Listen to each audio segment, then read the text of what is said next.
Sizin YouTube'a girib videolarınıza baxıram, izləyirəm.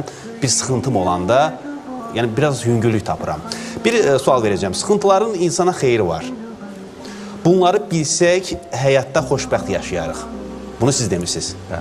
İstəyirəm bu barədə bir giriş edərdik. Bilirsiniz, insan sıxıntısız mövcud ola bilmir. Bu, insan həyatının qaydasıdır.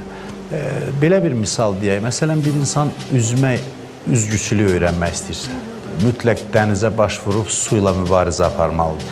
Və o çətinlik prosesində onun daxilində onun üzmək qabiliyyəti üzə çıxır. Biz üzgüçülük haqqında yüzlərlə kitab oxusaq, su ilə vuruşmasaq, çarpışmasaq biz o istedadı üzə çıxara bilməyəcəyik. Bizim daxilimizdə potensial istedadlar var. Həyat çətinlikləri o istedadları üzə çıxarmaq üçündür. Yəni, istənilən bir oyun o zaman cazibəli olur ki, biz maneə ilə qarşılaşırıq. Məsələn, futbol oyunu geniş yayılmış bir oyundur.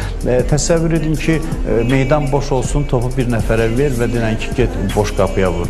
Bu, onu rahat şəkildə edəcək, amma oyunun cazibəsi olmayacaq. Qələbə çalmağın anlamı olmayacaq.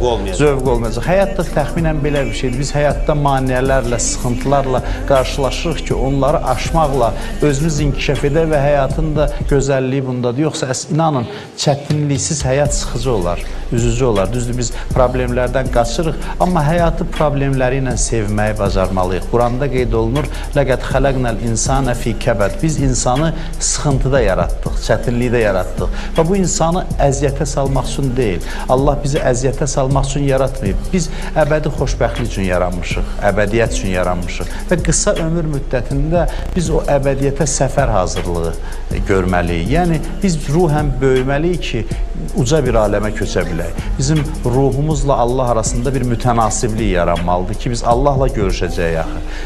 Bizim həyatımızın son nöqtəsi Allahla görüşdür. Bu görüşə hazırlaşmaq üçün biz həyatın müxtəlif sınaqları ilə qarşılaşırıq, rastlaşırıq və o sınaqları ötdükcə insanda bir böyümə baş verir, mənəvi yüksəliş baş verir və yeri gəlmişkən Qurban Bayramı da elə bunun tərənnümüdür. Həzrəti İbrahim oda atılır, odda yanmır. Bunlar hamısı həm də simvolik mənalar kəsb edir. Yəni, oda atılır, ondan sonra ona qarşı müxtəlif çətinliklər, sıxıntılar olur. Övladı yeni dünyaya gələn kimi Allah deyir, onu apar, susuz bir səhrada saxla. Ondan sonra övladını qurban kəs və bütün bunları keçəndən sonra bu mərhələləri Allaha yaxınlığın şirinliyini dadır. Yəni, vüsal şirinliyini dadır və Quranda qeyd olunur ki, biz onu imam qərar verdik. Yəni, o imamət rütbəsinə ucaldı. O uca bir məqama çatdı. İmtahanlardan keçəndən sonra.